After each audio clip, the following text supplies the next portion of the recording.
You know, some people think villains are born, but most of the time, they're made by pain, by pressure, by love that feels conditional, and if anyone understood that, it's Allison Arngrim, the woman behind Little House on the Prairie's most unforgettable mean girl, Nellie Oleson. Because Nellie didn't just scream and stomp her foot for fun. She did it because she was hurting. And Allison, she knew that pain, not just as an actress, but as a person. And when she walked into that audition room at just 12 years old, she wasn't there to be sweet. She was there to roar. She said, "When I auditioned for the role, I walked in and Michael Landon was there." Now, that's rare. Most kids don't meet the star, the director, and the producer all at once. But there he was, Michael Landon, the man who was Little House. Watching, waiting, and then he looked at her and said, "Allison, I need you to yell at me. I need you to say you hate me and make me believe it. No warning, no rehearsal, just go." And Allison didn't freeze. She didn't say, "Can I try again?" She didn't ask how loud or mean. She just let go. She screamed. She raged. She poured everything into it, every bit of drama, every ounce of rebellion, every flicker of anger she'd ever felt.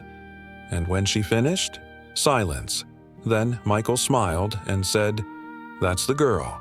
And just like that, she was Nellie Oleson. Now, think about that.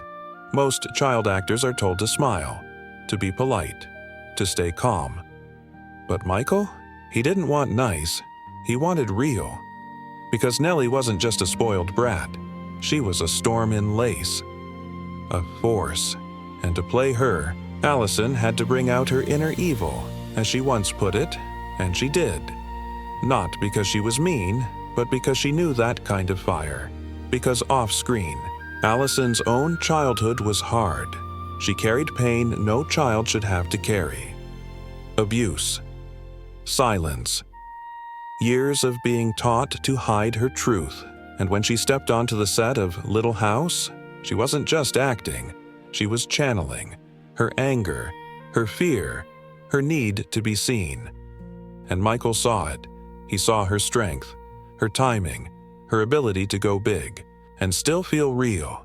And he gave her space to shine, even when fans hated her, even when kids threw rocks at her in public, even when people called her names. Michael protected her. He said, "You're not Nellie. You're playing her." And that mattered, because without that support, many would have broken. But Allison didn't. She grew. She fought. She used the role to survive and eventually to heal. Because over time, something shifted, not just in the character, but in the audience. People started seeing past the tantrums.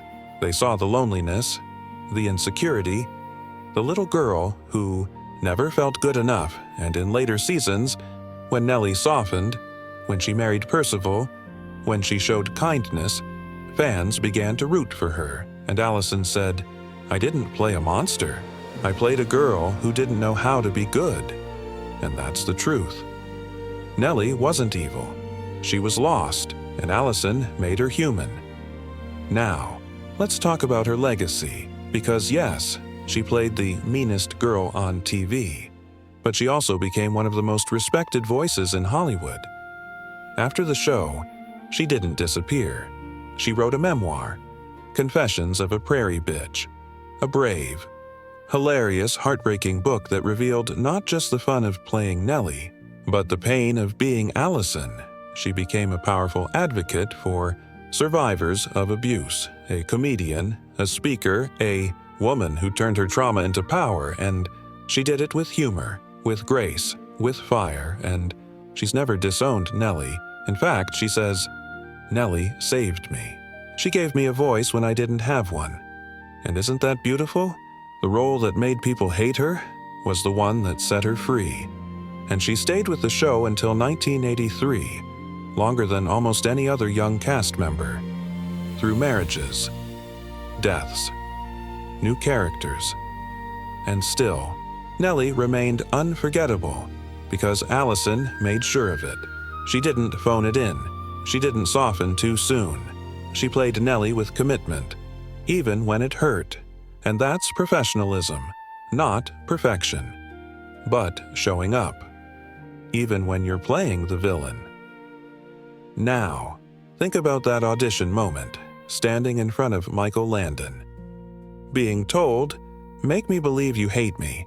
Most kids would freeze, stumble, apologize. But not Allison.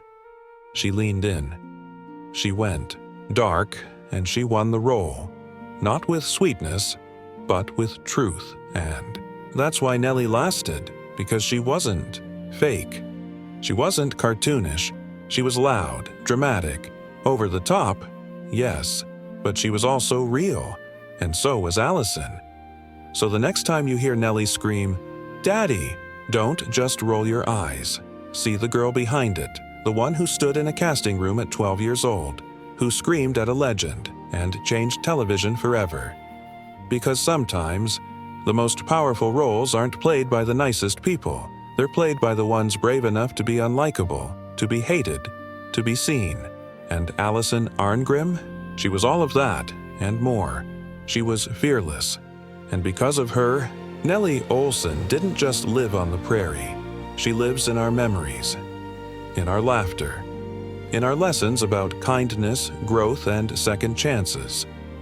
And that is a legacy, not of a villain, but of a woman who refused to be silenced and turned her roar into revolution.